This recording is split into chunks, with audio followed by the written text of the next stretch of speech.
ನಮಸ್ಕಾರ. ನಾವು ಪ್ರತಿದಿನ ಮಾಡೋ ಸಣ್ಣ ಸಣ್ಣ ಆಚರಣೆಗಳ ಹಿಂದೆ ನಮ್ಮ ಬದುಕನ್ನೇ ಬದಲಿಸಬಲ್ಲ ದೊಡ್ಡ ತತ್ವಗಳಿವೆ ಅಂತ ನಿಮ್ಗೆ ಗೊತ್ತಾ?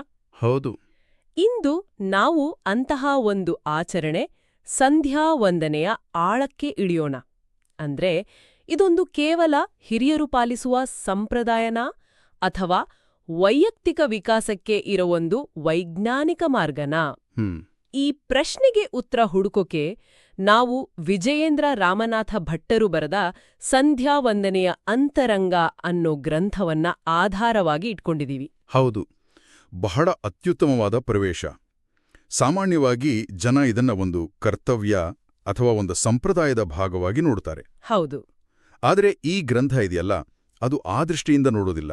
ಬದಲಿಗೆ ಸಂಧ್ಯಾವಂದನೆಯನ್ನ ಒಂದು ಆಧ್ಯಾತ್ಮಿಕ ತಪಸ್ಸು ಅಂತ ಬಣ್ಣಿಸುತ್ತೆ. ಆಧ್ಯಾತ್ಮಿಕ ತಪಸ್ಸು ಅಂದ್ರೆ ಇದೊಂದು ಕೇವಲ ಬಾಹ್ಯ ಕ್ರಿಯೆ ಅಲ್ಲ, ಇದೊಂದು ಆಂತರಿಕ ಪಯಣ.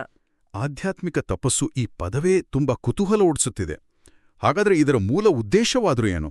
ನಾವು ಅಂದುಕೊಂಡ ಹಾಗೆ ಇದೊಂದು ದೇವರಿಗೆ ಸಲ್ಲಿಸೋ ಪ್ರಾರ್ಥನೆ ಅಷ್ಟೇ ಅಲ್ವಾ? ಅಲ್ಲ, ಅದಕ್ಕಿಂತ ಬಹಳಷ್ಟಿದೆ. ಈ ಗ್ರಂಥದ ಪ್ರಕಾರ ನೋಡಿ, ಮಾನವ ಜೀವನದ ಅಂತಿಮ ಗುರಿ ನಮ್ಮ ಬಾಹ್ಯ ಮತ್ತು ಆಂತರಿಕ ಪ್ರಕೃತಿಯನ್ನ ಕಂಟ್ರೋಲ್ ಮಾಡಿ, ನಮ್ಮೊಳಗೆ ಸುಪ್ತವಾಗಿರೋ ಒಂದು ಅಗಾಧವಾದ ಶಕ್ತಿಯನ್ನ ಜಾಗೃತಗೊಳಿಸಿ ನಮ್ಮ ವ್ಯಕ್ತಿತ್ವವನ್ನ ವಿಕಸನಗೊಳಿಸುವುದು. ಸಂಧ್ಯಾವಂದನೆ ಅನ್ನೋದು ಈ ಗುರಿಯನ್ನು ಸಾಧಿಸಲು ಇರೋ ಒಂದು ತಾಂತ್ರಿಕ ಕ್ರಮ. ತಾಂತ್ರಿಕ ಕ್ರಮ ಅಂದ್ರೆ ಒಂದು ಸಿಸ್ಟಮ್ಯಾಟಿಕ್ ಪ್ರೊಸೀಜರ್ ಅಥವಾ ಒಂದು ಟೆಕ್ನಿಕ್ ಅಂತನಾ? ನಿಖರವಾಗಿ, ಎಕ್ಸಾಕ್ಟ್ಲಿ. ಇದೊಂದು ವ್ಯವಸ್ಥಿತವಾದ ಹಂತ ಹಂತವಾದ ಮಾರ್ಗ. ಇಲ್ಲಿ ಮಾಡುವ ಪ್ರತಿಯೊಂದು ಕ್ರಿಯೆಗೂ ಒಂದು ನಿರ್ದಿಷ್ಟ ಉದ್ದೇಶ ಇದೆ, ಒಂದು ನಿರ್ದಿಷ್ಟ ಪರಿಣಾಮ ಇದೆ. ಸರಿ. ಇದು ಕೇವಲ ನಂಬಿಕೆಯ ವಿಷಯ ಅಲ್ಲ, ಬದಲಿಗೆ ಒಂದು ಪ್ರಾಯೋಗಿಕ ವಿಧಾನ. ಹಾಗಾದ್ರೆ ಇದೊಂದು ಆತ್ಮಶೋಧನೆಯ ಸಾಧನ. ಮೂಲದಲ್ಲಿ ಇದನ್ನು ತಪ್ಪದೇ ಆಚರಿಸಬೇಕು, ಇಲ್ಲದಿದ್ರೆ ಅಶುದ್ಧರಾಗುತ್ತಾರೆ ಅಂತ ಹೇಳಲಾಗಿದೆಯಲ್ಲ. ಈ ಅಶುದ್ಧಿಯ ಕಲ್ಪನೆಯನ್ನ ಸ್ವಲ್ಪ ವಿವರಿಸ್ತೀರಾ? ಇದು ದೈಹಿಕ ಶುದ್ಧತೆಯ ಬಗ್ಗೆನಾ ಅಥವಾ ಬೇರೆ ಏನಾದ್ರೂ ಅರ್ಥ ಇದೆಯಾ? ಬಹಳ ಮುಖ್ಯವಾದ ಪ್ರಶ್ನೆ ಇದು. ಇಲ್ಲಿ ಅಶುದ್ಧಿ ಅಂದ್ರೆ ಕೇವಲ ದೈಹಿಕ ಕೊಳೆಯಲ್ಲ, ಅದು ಮಾನಸಿಕ ಮತ್ತು ಆಧ್ಯಾತ್ಮಿಕ ಅಶುದ್ಧತೆ. ಗ್ರಂಥದ ಪ್ರಕಾರ ಸಂಧ್ಯಾವಂದನೆಯನ್ನು ಆಚರಿಸದವನು ಅಶುದ್ಧನಾಗಿ ಎಲ್ಲಾ ವೈದಿಕ ಕರ್ಮಗಳಿಂದಲೂ ಬಹಿಷ್ಕೃತನಾಗುತ್ತಾನೆ ಅಂತ ಇದೆ. ಒಂದು ನಿಮಿಷ, ಬಹಿಷ್ಕೃತನಾಗುತ್ತಾನೆ ಅಂದ್ರೆ ಬೇರೆ ಯಾವುದೇ ಪೂಜೆ, ಹೋಮ, ಹವನ ಮಾಡೋಕೆ ಅನರ್ಹನಾಗ್ತಾನೆ ಅಂತನಾ? ಹೌದು. ಇದನ್ನೊಂದು ಮಾಡರ್ನ್ ಉದಾಹರಣೆ ಜೊತೆ ಹೋಲಿಸಬಹುದು. ಹೇಳಿ. ಸಂಧ್ಯಾವಂದನೆ ಅನ್ನೋದು ಬೇರೆ ಎಲ್ಲಾ ವೈದಿಕ ಕರ್ಮಗಳಿಗೆ ಒಂದು ಮಾಸ್ಟರ್ ಪಾಸ್ವರ್ಡ್ ಅಥವಾ ಎಂಟ್ರಿ ಪಾಸ್ ಇದ್ದ ಹಾಗೆ. ವಾವ್. ಅದಿಲ್ಲದೆ ಬೇರೆ ಯಾವುದೇ ಆಧ್ಯಾತ್ಮಿಕ ಪ್ರಕ್ರಿಯೆಯ ಸಿಸ್ಟಮ್ಗೆ ಲಾಗಿನ್ ಆಗೋಕೆ ಸಾಧ್ಯನೇ ಇಲ್ಲ. ಅದು ಅಡಿಪಾಯ. ಆ ಅಡಿಪಾಯ ಇಲ್ಲದೆ ಕಟ್ಟಡ ನಿಲ್ಲಲ್ಲ. ಈ ಹೋಲಿಕೆ ತುಂಬಾ ಚೆನ್ನಾಗಿದೆ. ಹಾಗಾದ್ರೆ ಇದು ಕಡ್ಡಾಯವಾಗಿ ಮಾಡ್ಲೇಬೇಕಾದ ಮೊದಲ ಹೆಜ್ಜೆ? ಹೌದು. ಇಲ್ಲಿಂದ ವಿಷಯ ಇನ್ನಷ್ಟು ಆಳವಾಗ್ತಾ ಹೋಗುತ್ತೆ. ಸಂಧ್ಯಾವಂದನೆಯ ಮುಖ್ಯ ಉದ್ದೇಶ ಗಾಯತ್ರಿ ಜಪದ ಮೂಲಕ ಭಗವಂತನನ್ನು ಒಲಿಸಿಕೊಳ್ಳುವುದು ಮತ್ತು ಧೀಶಕ್ತಿಯನ್ನು ಪಡೆಯುವುದು ಅಂತ ಹೇಳಲಾಗಿದೆ. ಏನಿದು ಧೀಶಕ್ತಿ? ಇದು ನಮ್ಮ ಸಾಮಾನ್ಯ ಬುದ್ಧಿಶಕ್ತಿಗಿಂತ ಬೇರೆನಾ? ಈ ತಪ್ಪುಗಳನ್ನು ವಿವೇಚಿಸುವ ಶ್ರೇಷ್ಠವಾದ ಬುದ್ಧಿಶಕ್ತಿ. ಗಾಯತ್ರಿ ಮಂತ್ರದ ಪ್ರಸಿದ್ಧ ಸಾಲಿದೆಯಲ್ಲ, ಧಿಯೋ ಯೋ ನಃ ಪ್ರಚೋದಯಾತ್. ಹೌದು. ಅದರ ಅರ್ಥವೇ ಯಾರು ನಮ್ಮ ಬುದ್ಧಿಗಳನ್ನ ಅಂದ್ರೆ ಧೀಯನ್ನ ಪ್ರೇರೇಪಿಸುತ್ತಾನೋ ಅಂತ. ಆ ಭಗವಂತನನ್ನ ಧ್ಯಾನಿಸಿದಾಗ ಆತ ನಮಗೆ ಈ ಧೀಶಕ್ತಿಯನ್ನ ಅನುಗ್ರಹಿಸ್ತಾನೆ. ಆದರೆ ಜ್ಞಾನ ಅನ್ನೋದು ಪುಸ್ತಕ ಓದಿದ್ರೂ ಬರುತ್ತಲ್ವೇ? ಹಾಗಾದ್ರೆ ಗಾಯತ್ರಿ ಮಂತ್ರದಿಂದ ಸಿಗೋ ಈ ಧೀಶಕ್ತಿಗೂ ನಾವು ಲೌಕಿಕವಾಗಿ ಗಳಿಸೋ ಜ್ಞಾನಕ್ಕೂ ಇರೋ ಮೂಲಭೂತ ವ್ಯತ್ಯಾಸವಾದ್ರೂ ಏನು? ಅತ್ಯುತ್ತಮ ಪ್ರಶ್ನೆ. ಲೌಕಿಕ ಜ್ಞಾನ ಅನ್ನೋದು ಮಾಹಿತಿಯ ಸಂಗ್ರಹ. ಆದರೆ ಧೀಶಕ್ತಿ ಇದೆಯಲ್ಲ, ಅದು ಆ ಮಾಹಿತಿಯನ್ನ ಹೇಗೆ, ಯಾವಾಗ ಮತ್ತು ಎಲ್ಲಿ ಬಳಸಬೇಕು ಅನ್ನೋ ವಿವೇಕವನ್ನ ಕೊಡುತ್ತೆ. ಸರಿ. ಗ್ರಂಥದಲ್ಲಿ ಒಂದು ಸುಂದರವಾದ ಹೋಲಿಕೆ ಇದೆ. ಈಗ ನಾವು ಹೊಲದಲ್ಲಿ ಭತ್ತ ಬೆಳೆಯೋಕ್ ಹೊರಟಾಗ ನಮ್ಮ ಮುಖ್ಯ ಉದ್ದೇಶ ಭತ್ತ ಬೆಳೆಯೋದು. ಹೌದು. ಆದರೆ ಅದರ ಜೊತೆಗೆ ಹುಲ್ಲು ತಾನಾಗೆ ಬೆಳೆಯುತ್ತಲ್ವಾ? ನಿಜ. ಹಾಗೆಯೇ ನಮ್ಮ ಮುಖ್ಯ ಉದ್ದೇಶ ಧೀಶಕ್ತಿಯನ್ನು ಪಡೆಯೋದೇ ಆಗಿರಬೇಕು. ಅದನ್ನ ಪಡೆದಾಗ ಅದರ ಜೊತೆ ಪ್ರತಿಷ್ಠೆ, ಯಶಸ್ಸು, ಕೀರ್ತಿ, ಆರೋಗ್ಯ, ಬ್ರಹ್ಮವರ್ಚಸ್ಸು ಎಲ್ಲವೂ ಆ ಹುಲ್ಲಿನಂತೆ ತಾವಾಗೇ ಬರ್ತವೆ. ಆದರೆ ನಾವು ಹುಲ್ಲಿಗಾಗಿ ಕೃಷಿ ಮಾಡಲ್ಲ, ಭತ್ತಕ್ಕಾಗಿ ಮಾಡ್ತೀವಿ. ಹಾಗೆಯೇ ನಾವು ಕೀರ್ತಿ ಯಶಸ್ಸಿಗಾಗಿ ಜಪ ಮಾಡಬಾರ್ದು, ಧೀಶಕ್ತಿಗಾಗಿ ಮಾಡಬೇಕು. ಉಳಿದದ್ದು ತಾನಾಗೇ ಬರುತ್ತೆ. ಇದು ಅದ್ಭುತವಾದ ದೃಷ್ಟಿಕೋನ. ಅಂದ್ರೆ ಫಲಿತಾಂಶದ ಮೇಲೆ ಗಮನ ಇಡದೆ ಪ್ರಕ್ರಿಯೆ ಮೇಲೆ ಗಮನ ಇಡಬೇಕು ಅನ್ನೋ ಹಾಗೆ. ಹೌದು. ಇದೇ ಸಂದರ್ಭದಲ್ಲಿ ದೇವಪೂಜೆಗೂ ಸಂಧ್ಯಾವಂದನೆಗೂ ಇರೋ ಹೋಲಿಕೆ ಕೂಡ ತುಂಬಾ ಕುತೂಹಲಕಾರಿಯಾಗಿದೆ. ದೇವಪೂಜೆಗಿಂತ ಸಂಧ್ಯಾವಂದನೆ ಸುಲಭ ಅಂತ ಗ್ರಂಥದಲ್ಲಿ ಹೇಳಲಾಗಿದೆ ಅಲ್ವಾ? ಅದು ಹೇಗೆ ಸಾಧ್ಯ? ಹೌದು, ಇದೊಂದು ಗಮನಾರ್ಹವಾದ ಅಂಶ. ದೇವಪೂಜೆಯಲ್ಲಿ ಅನೇಕ ಕ್ಲಿಷ್ಟಕರವಾದ ಪ್ರಕ್ರಿಯೆಗಳಿರ್ಬೋದು. ಉದಾಹರಣೆಗೆ ಆವಾಹನೆ ಮತ್ತು ಪ್ರತ್ಯಾವಾಹನೆ. ಅದೇನದು? ಅಂದ್ರೆ ನಮ್ಮೊಳಗಿನ ಚೈತನ್ಯವನ್ನ ಸುಷುಮ್ನಾ ನಾಡಿ ಮೂಲಕ ಮೂಗಿನ ತುದಿನಿಂದ ಒಂದು ತುಳಸೀದಳದಂಥ ಮಾಧ್ಯಮದ ಮೂಲಕ ಹೊರತಂದು ವಿಗ್ರಹದಲ್ಲಿಟ್ಟು ಪೂಜಿಸಿ ಮತ್ತೆ ಅದನ್ನ ನಮ್ಮೊಳಗೆ ತಗೋಬೇಕು. ಓಹೋ, ಇದು ಕೇಳೋಕೆ ಸ್ವಲ್ಪ ಸಂಕೀರ್ಣವಾದ ಪ್ರಕ್ರಿಯೆ ಅಂತ ಅನ್ಸುತ್ತೆ. ಹೌದು, ಇದಕ್ಕೆ ವಿಶೇಷವಾದ ಕೌಶಲ್ಯ ಮತ್ತು ತರಬೇತಿ ಬೇಕು. ಆದರೆ ಸಂಧ್ಯಾವಂದನೆಯಲ್ಲಿ ಈ ಯಾವುದೇ ಕ್ಲಿಷ್ಟತೆ ಇಲ್ಲ. ಯಾಕೆ? ಯಾಕಂದ್ರೆ ಇಲ್ಲಿ ನಾವು ಭಗವಂತನನ್ನ ಹೊರಗಿನ ಯಾವುದೇ ಮೂರ್ತಿಯಲ್ಲಿ ಆವಾಹನೆ ಮಾಡ್ತಾ ಇಲ್ಲ. ಬದಲಿಗೆ ನಮ್ಮ ಹೃದಯ ಕಮಲದಲ್ಲೇ ಸದಾ ಇರೋ, ನಮ್ಮನ್ನ ಸದಾ ಸಲಹುತ್ತಿರೋ ಭಗವಂತನನ್ನ ಅಲ್ಲೇ ಧ್ಯಾನಿಸುತ್ತೇವೆ. ಹಾಗಾಗಿ ಯಾವುದೇ ಬಾಹ್ಯ ಆವಾಹನೆ ಪ್ರತ್ಯಾವಾಹನೆಗಳ ಗೋಜಿಲ್ಲ. ಓ, ಹಾಗಾಗಿದೊಂದು ನೇರವಾದ ಆಂತರಿಕ ಸಂಪರ್ಕ. ಅದಕ್ಕಾಗಿಯೇ ಇದನ್ನ ಸುಲಭ ಸಾಧ್ಯವಾದ ಧ್ಯಾನ ಸಾಧನ ಅಂತ ಕರೆದಿರೋದು.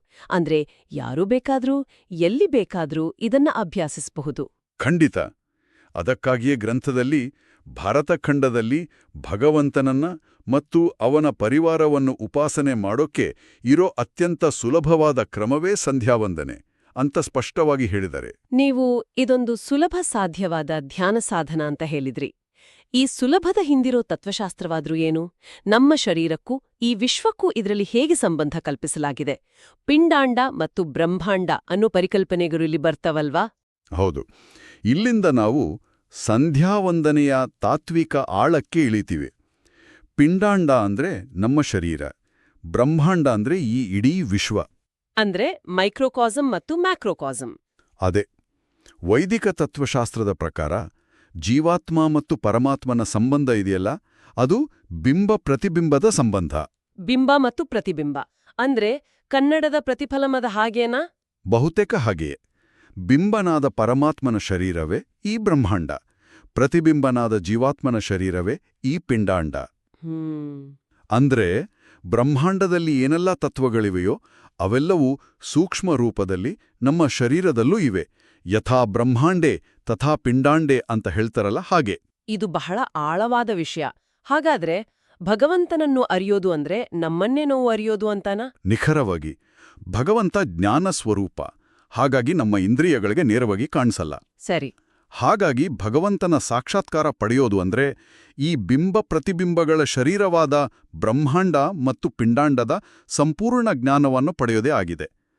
ನಮ್ಮನ್ನು ನಾವು ಅರಿತಾಗ ನಾವು ವಿಶ್ವವನ್ನು ಅರಿತೇವೆ. ಹಾಗಾದ್ರೆ ಸಂಧ್ಯಾವಂದನೆಯಲ್ಲಿರೋ ನಿರ್ದಿಷ್ಟ ಕ್ರಿಯೆಗಳು ಈ ಜ್ಞಾನವನ್ನ ಪಡೆಯೋಕೆ ಸಹಾಯ ಮಾಡ್ತಾವಾ?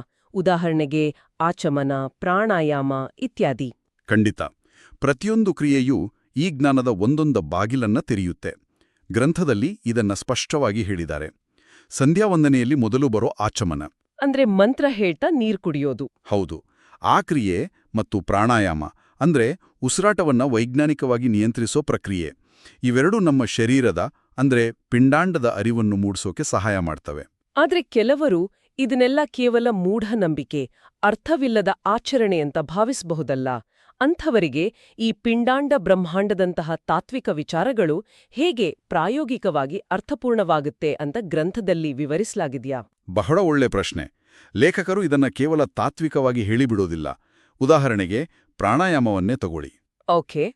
ಇವತ್ತು ಯೋಗ ಮತ್ತು ಮೆಡಿಕಲ್ ಸೈನ್ಸ್ ಎರಡೂ ಉಸಿರಾಟದ ನಿಯಂತ್ರಣ ನಮ್ಮ ನರವ್ಯೂಹದ ಮೇಲೆ, ನಮ್ಮ ಮಾನಸಿಕ ಸ್ಥಿತಿ ಮೇಲೆ ಮತ್ತು ಶರೀರದ ಪ್ರತಿಯೊಂದು ಅಂಗದ ಮೇಲೂ ನೇರವಾದ ಪರಿಣಾಮ ಬೀರುತ್ತೆ ಅಂತ ಒಪ್ಕೊಳ್ಳುತ್ತೆ. ಹೌದು, ಇದು ಪ್ರೂವನ್ ಸೈನ್ಸ್. ಇದು ಪಿಂಡಾಂಡದ ಅರಿವಲ್ಲದೆ ಮತ್ತೇನು. ಸಂಧ್ಯಾವಂದನೆ ಇದನ್ನೇ ಸಾವಿರಾರು ವರ್ಷಗಳಿಂದ ಹೇಳ್ಕೊಂಡು ಬಂದಿದೆ. ಇದು ಕೇವಲ ನಂಬಿಕೆಯಲ್ಲ, ಅನುಭವಕ್ಕೆ ಬರುವ ವಿಜ್ಞಾನ. ಸರಿ. ಆಚಮನ ಮತ್ತು ಪ್ರಾಣಾಯಾಮದಿಂದ ಪಿಂಡಾಂಡದ ಜ್ಞಾನ ಬರುತ್ತೆ. ಹಾಗಾದ್ರೆ ಉಳಿದ ಕ್ರಿಯೆಗಳು ಅವು ಬ್ರಹ್ಮಾಂಡದ ಜ್ಞಾನಕ್ಕೆ ಹೇಗೆ ದಾರಿ ಮಾಡಿಕೊಡುತ್ತೆ? ಹೌದು.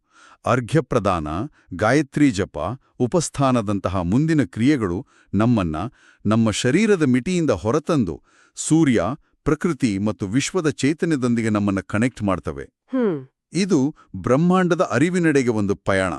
ಅಂತಿಮವಾಗಿ ಈ ಎರಡೂ ಜ್ಞಾನಗಳನ್ನು ಸಂಪಾದಿಸಿಕೊಂಡು ನಮ್ಮನ್ನು ಬಂಧಿಸುವ ಪ್ರಕೃತಿಯ 3 ಗುಣಗಳಾದ ಸಾತ್ವಿಕ, ರಾಜಸ, ತಾಮಸ ಅನ್ನೋ ಬಂಧನದಿಂದ ಬಿಡುಗಡೆ ಹೊಂದೋದೇ ಇದರ ಅಂತಿಮ ಗುರಿ. ಈ ತಾತ್ವಿಕ ಹಿನ್ನೆಲೆಯನ್ನ ನಮ್ಮ ದೈನಂದಿನ ಜೀವನಕ್ಕೆ ತಂದ್ರೆ ಹೇಗೆ ಕಾಣಿಸುತ್ತೆ? ಈ ಆಚರಣೆ ನಮ್ಮ ಜೀವನದ ಗುರಿಗಳೊಂದಿಗೆ ಹೇಗೆ ಸಂಬಂಧಿಸಿದೆ? ಗ್ರಂಥದಲ್ಲಿ ಇದನ್ನ ಹಿಂದೂ ಧರ್ಮದ 4 ಪುರುಷಾರ್ಥಗಳು ಮತ್ತು 4 ಆಶ್ರಮಗಳೊಂದಿಗೆ ಜೋಡಿಸಲಾಗಿದೆ ಅಂತ ಹೇಳಿದ್ರಿ. ಹೌದು. ಇಲ್ಲಿಯೇ ಈ ಗ್ರಂಥವು ಸಂಧ್ಯಾವಂದನೆಯನ್ನ ನಮ್ಮ ಬದುಕಿನ ವಿಶಾಲವಾದ ಚೌಕಟ್ಟಿನಲ್ಲಿ ಇಡುತ್ತೆ. ಓ ಇದು ಕೇವಲ 15 ನಿಮಿಷದ ಕ್ರಿಯೆಯಾಗಿ ಉಳಿಯಲ್ಲ, ಬದಲಿಗೆ ಇಡೀ ಜೀವನದ ಮಾರ್ಗದರ್ಶಿಯಾಗುತ್ತೆ. ಬ್ರಹ್ಮಚರ್ಯ, ಗೃಹಸ್ಥ, ವಾನಪ್ರಸ್ಥ, ಸನ್ಯಾಸ ಅನ್ನೋ 4 ಆಶ್ರಮಗಳು. ಹೌದು. ಮತ್ತು ಧರ್ಮ, ಅರ್ಥ, ಕಾಮ, ಮೋಕ್ಷ ಅನ್ನೋ 4 ಪುರುಷಾರ್ಥಗಳು. ಇವುಗಳಿಗೆ ಸಂಧ್ಯಾವಂದನೆ ಅಡಿಪಾಯವನ್ನ ಒದಗಿಸುತ್ತೆ. ಇದು ಬಹಳ ಆಸಕ್ತಿದಾಯಕವಾಗಿದೆ. ಹಾಗಾದ್ರೆ ಒಬ್ಬ ವಿದ್ಯಾರ್ಥಿ ಅಂದ್ರೆ ಬ್ರಹ್ಮಚಾರಿ ಮಾಡೋ ಸಂಧ್ಯಾವಂದನೆಗೂ ಲೌಕಿಕ ಜವಾಬ್ದಾರಿಗಳಲ್ಲಿರೋ ಒಬ್ಬ ಗೃಹಸ್ಥ ಮಾಡೋ ಸಂಧ್ಯಾವಂದನೆಗೂ ಆಚರಣೆಯ ಉದ್ದೇಶ ಅಥವಾ ಇಂಟೆಂಟ್ನಲ್ಲಿ ಏನಾದ್ರೂ ವ್ಯತ್ಯಾಸ ಇರುತ್ತಾ? ಖಂಡಿತವಾಗಿಯೂ. ಕ್ರಿಯೆ ಒಂದೇ ಆಗಿದ್ರೂ ಅನುಸಂಧಾನ ಬೇರೆ ಆಗಿರುತ್ತೆ. ಬ್ರಹ್ಮಚರ್ಯಾಶ್ರಮದಲ್ಲಿರೋ ವಿದ್ಯಾರ್ಥಿ ಮುಖ್ಯವಾಗಿ ಜ್ಞಾನ ಸಂಪಾದನೆಗಾಗಿ ಧೀಶಕ್ತಿಯನ್ನ ಪಡೆಯೋಕೆ ಸಂಧ್ಯಾವಂದನೆ ಮಾಡ್ತಾನೆ. ಸರಿ. ಗೃಹಸ್ಥಾಶ್ರಮದಲ್ಲಿರುವವನು ತನ್ನ ಕುಟುಂಬವನ್ನ ಧರ್ಮ ಮಾರ್ಗದಲ್ಲಿ ಪಾಲಿಸಲು ಬೇಕಾದ ಅರ್ಥ ಅಂದ್ರೆ ಸಂಪತ್ತು ಗಳಿಸಲು ಮತ್ತು ಕಾಮ ಅಂದ್ರೆ ಆಸೆಗಳನ್ನ ಧರ್ಮಬದ್ಧವಾಗಿ ಪೂರೈಸಲು ಬೇಕಾದ ಶಕ್ತಿ, ವಿವೇಕಕ್ಕಾಗಿ ಪ್ರಾರ್ಥಿಸ್ತಾನೆ. ಹಾಗಾದ್ರೆ ವಾನಪ್ರಸ್ಥ ಮತ್ತು ಸನ್ಯಾಸ ಆಶ್ರಮಗಳಲ್ಲಿ? ವಾನಪ್ರಸ್ಥಾಶ್ರಮದಲ್ಲಿ ಲೌಕಿಕ ಅಪೇಕ್ಷೆಗಳನ್ನ ನಿಧಾನವಾಗಿ ತ್ಯಜಿಸಿ ಮೋಕ್ಷದ ಕಡೆಗೆ ಸಾಗಲು ಬೇಕಾದ ಮಾನಸಿಕ ಬಲಕ್ಕಾಗಿ ಮಾಡ್ತಾನೆ. ಇನ್ನು ಸನ್ಯಾಸಿಯ ಸಂಧ್ಯಾವಂದನೆ ಸಂಪೂರ್ಣವಾಗಿ ಲೋಕ ಕಲ್ಯಾಣ ಮತ್ತು ಮೋಕ್ಷ ಪ್ರಾಪ್ತಿಗಾಗಿಯೇ ಇರುತ್ತೆ. ಓ, ಹಾಗಾದ್ರೆ ಆಚರಣೆ ಒಂದೇ ಆದ್ರೂ ಅದರ ಫೋಕಸ್ ಜೀವನದ ಪ್ರತಿ ಹಂತದಲ್ಲೂ ಬದಲಾಗುತ್ತೆ ಅಲ್ವಾ? ಹೌದು, ಅದೊಂದು ಅದ್ಭುತ ಸಾಧನವಾಗುತ್ತೆ. ಅಂದ್ರೆ ಇದೊಂದು ಕೇವಲ ದೈನಂದಿನ ಕ್ರಿಯೆಯಲ್ಲ, ಬದಲಿಗೆ ಇಡೀ ಜೀವನದ ಪಯಣಕ್ಕೆ ಒಂದು ಕಂಪಸ್ ಅಥವಾ ದಿಕ್ಸೂಚಿ ಇದ್ದಾಗೆ. ಖಂಡಿತ. ಅದಕ್ಕಾಗಿಯೇ ಭಗವದ್ಗೀತೆಯಲ್ಲಿ ಶ್ರೀಕೃಷ್ಣನು ಯಜ್ಞಾನಾಂ ಜಪಯಜ್ಞೋಸ್ಮಿ ಅಂತ ಹೇಳ್ತಾನೆ. ಯಜ್ಞಗಳಲ್ಲಿ ನಾನು ಜಪಯಜ್ಞ. ಹೌದು. ಇದರರ್ಥ ಜಪವನ್ನ ಅತ್ಯಂತ ಶ್ರೇಷ್ಠವಾದ ಯಜ್ಞ ಅಂತ ಪರಿಗಣಿಸಲಾಗಿದೆ. ಸಂಧ್ಯಾವಂದನೆ ಅಂಗವಾಗಿ ಜಪಯಜ್ಞವನ್ನು ಮಾಡ್ತೀನಿ ಅನ್ನೋ ಅರಿವಿನಿಂದ ಜಪ ಮಾಡಿದಾಗ ಅದು ಕೇವಲ ಮಂತ್ರದ ಪುನರುಚ್ಚಾರಣೆ ಆಗಲ್ಲ. ಅದು ಭಗವಂತನ ಆರಾಧನೆ ಆಗುತ್ತೆ. ಹೌದು, ಅದು ಭಗವಂತನ ವಿಭೂತಿ ರೂಪದ ಆರಾಧನೆ ಆಗುತ್ತೆ. ಹಾಗಾದ್ರೆ ಇವತ್ತಿನ ನಮ್ಮ ಚರ್ಚೆಯಿಂದ ಸಂಧ್ಯಾವಂದನೆಯನ್ನು ಕೇವಲ ಒಂದು ಧಾರ್ಮಿಕ ಕ್ರಿಯೆಯಾಗಿ ನೋಡದೆ ಅದೊಂದು ಆಧ್ಯಾತ್ಮಿಕ ತಪಸ್ಸು, ನಮ್ಮದೇ ಶರೀರ ಮತ್ತು ಈ ಬ್ರಹ್ಮಾಂಡವನ್ನು ಅರಿಯುವ ಜ್ಞಾನಮಾರ್ಗ ಮತ್ತು ಜೀವನದ ಪ್ರತಿಯೊಂದು ಹಂತಕ್ಕೂ ಮಾರ್ಗದರ್ಶನ ನೀಡುವ ಒಂದು ಸಾಧನ ಅಂತ ನಾವು ತಿಳಿದುಕೊಂಡ್ವಿ. ಹೌದು, ಇದು ಎಲ್ಲರಿಗೂ ಸುಲಭವಾಗಿ ಲಭ್ಯವಿರುವೊಂದು ಆಂತರಿಕ ಧ್ಯಾನ ಮತ್ತು ಜ್ಞಾನದ ಸಾಧನ. ಇನ್ನೊಂದು ಮುಖ್ಯವಾದ ಅಂಶ ಅಂದ್ರೆ ಈ ಆಚರಣೆ ನಮ್ಮನ್ನು ಆದಿಭೌತಿಕ, ಆಧ್ಯಾತ್ಮಿಕ ಮತ್ತು ಆದಿದೈವಿಕ ಅನ್ನೋ 3 ಬಗೆಯ ಋಣಗಳಿಂದ ಮುಕ್ತರಾಗಲು ಸಹಾಯ ಮಾಡುತ್ತೆ ಅಂತ ಕೂಡ ಗ್ರಂಥದಲ್ಲಿ ಹೇಳಲಾಗಿದೆ. ಓ, ಅಂದ್ರೆ ಇದು ಕೇವಲ ವೈಯಕ್ತಿಕ ಸಾಧನೆಯಲ್ಲ, ನಮ್ಮ ಕರ್ತವ್ಯಗಳ ಪಾಲನೆಯೂ ಹೌದು. ಅದ್ಭುತ. ಈ ಚರ್ಚೆ ಸಂಧ್ಯಾವಂದನೆಯ ಬಗ್ಗೆ ಇದ್ದ ಕಲ್ಪನೆಯನ್ನೇ ಬದಲಾಯಿಸಿದೆ. ಕೇಳುಗರಿಗೆ ಒಂದು ಅಂತಿಮ ಚಿಂತನೆಯನ್ನು ಬಿಟ್ಟು ಹೋಗೋಣ. ಖಂಡಿತ. ಯಲ್ಲಿ ಆಚಮನದಿಂದ ಹಿಡಿದು ಕೃಷ್ಣಾರ್ಪಣದವರೆಗೆ ಸುಮಾರು 12 ಪ್ರಮುಖ ಹಂತಗಳಿವೆ. ಮೊದಲ 2 ಹಂತಗಳಾದ ಆಚಮನ ಮತ್ತು ಪ್ರಾಣಾಯಾಮವೇ ನಮ್ಮ ಶರೀರವೆಂಬ ಪಿಂಡಾಂಡದ ಜ್ಞಾನದ ಕೀಲಿಕೈಗಳಾದರೆ, ಅರ್ಘ್ಯ ಪ್ರದಾನದಿಂದ ಹಿಡಿದು ಉಪಸ್ಥಾನದವರೆಗಿನ ಉಳಿದ 10 ಹಂತಗಳಲ್ಲಿ ಈ ಬ್ರಹ್ಮಾಂಡದ ಇನ್ನೂ ಯಾವೆಲ್ಲ ಆಳವಾದ ರಹಸ್ಯಗಳು ಮತ್ತು ತತ್ವಗಳು ಅಡಗಿರಬಹುದು? ಇದು ನಮ್ಮೆಲ್ಲರ ಆಲೋಚನೆಗೆ ಬಿಟ್ಟ ವಿಷಯ.